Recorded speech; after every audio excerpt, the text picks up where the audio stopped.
What's up, everybody? Welcome to another edition of Dave's Daily Dives, where I dig into the major market averages of the day, digging through the charts. So we're going to talk Nasdaq, of course. We're going to talk VIX. I'm even going to peek in on UVXY. That's right. It's my show. I do what I want.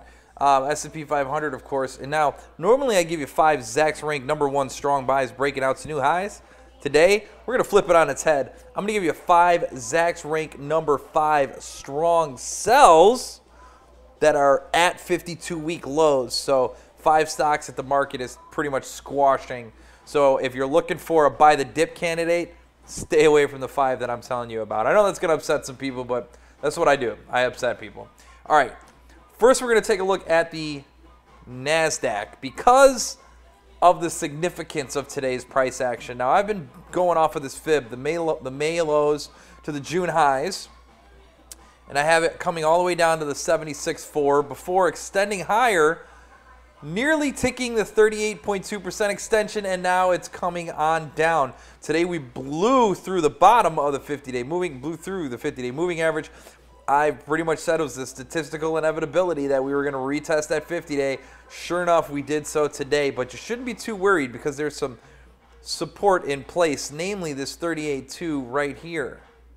So very close to where we are. We can call it 6,200 because 6,209, 6,210, basically real close to where we are right now. Should be some support. You break that, you got the 50% at 61.69. And then further still, obviously, all the way down here, this 60.78. So we'll see how this ends up playing out. But so far, not too terrible, okay, with the market coming down. Obviously, on a day like today, it doesn't feel that good because nobody really wants to, be down 2.13% like the Nasdaq was today. But overall, guys, it's not the end of the world. So I wanted to give you this perspective. Yes, we've come under pressure.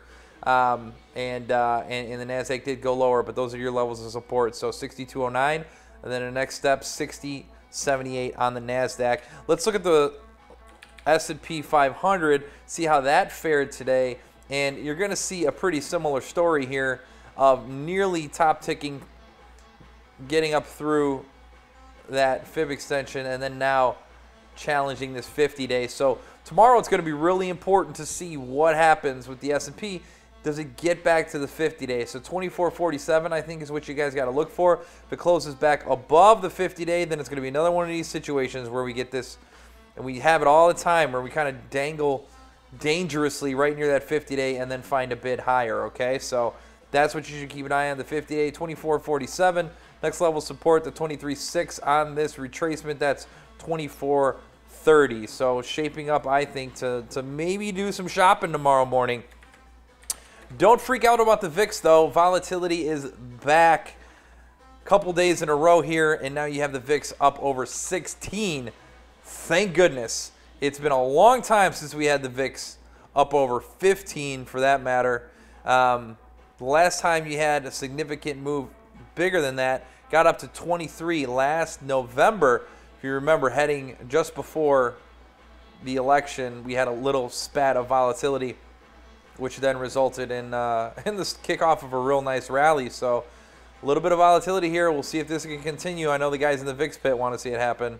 That's for sure. And to give you some perspective on this, I wanted to show you guys UVXY. So this is basically a leveraged VIX play.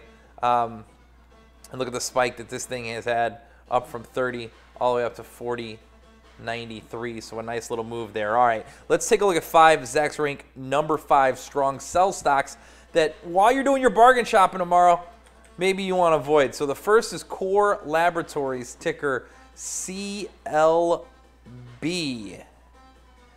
And you can see here, hasn't been too good. It rallied up in December, started to come under pressure, and pretty much every one of these support levels has just broken down.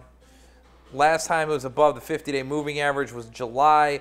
Had a nice little spike, but again, you could draw this downward trend line, and it just keeps getting worse. And even developing this channel now, we're approaching the bottom end of this channel. So is this something you want short-term want to try and peck at in the hopes that it finds support here? I think there are less risky trades that you can put on. Notably for this one, I would just wait to fade a move up to the 50-day. That's Core Labs CLB. Then we got Flowtech, ticker FTK. Again, these guys, the Zacks Rank number 5, strong sell right now. You've seen earnings estimate revisions to the downside from a lot of analysts, and it's been a pretty ugly downward channel. Got up above $9, but pretty much failed miserably after earnings, and now $5 excuse me, on the horizon here for Flowtech, ticker FTK. Then we've got GPRE, Green Plains. So they're in the ethanol business. And you can see, again, the stock just under pressure throughout the course of the year. To the downside has been the trend, but that's where earnings estimates have been going too. So it's not rocket science. If a company is going to continue to fail to meet or exceed these EPS estimates and earnings are going down, obviously multiples are not going to expand. Likely to contract, so it's just a duplicating to the downside. That's Green Plains GPRE. Then we got Harley Davidson. So I guess the motorcycle business has been a little tough here for Harley. And you do see, after a promising start to the year, really the bottom fell out, breaking down below this 55 level in May, retesting the upper 50s in June, but still could never really find any sort of buying. Got a gap down on earnings, filled the gap, but still was rejected. Now it's approaching its 52-week low again. That's Harley Davidson, ticker HOG. The last one I got for you is Wesco. And same story, where the 50 days provide plenty of resistance to the upside, which has slapped the stock down on multiple occasions, and there's really no reason to believe that it doesn't happen the next time it approaches that 50-day moving average. So lots of pressure near the loads, and pretty much all of the technicals are pretty negative here in terms of Wesco. All right, guys. Well, that's all I got for you here today. Be sure to follow me on Twitter. That's at Bartosiastics. There you go, Bartosiastics. And, of course, I run a momentum trader and home run investor here for Zacks Investment Research. So have a fantastic day. I hope this helps inform some of your trading decisions over the course of the next few days. I'll talk to you soon. Have a good one.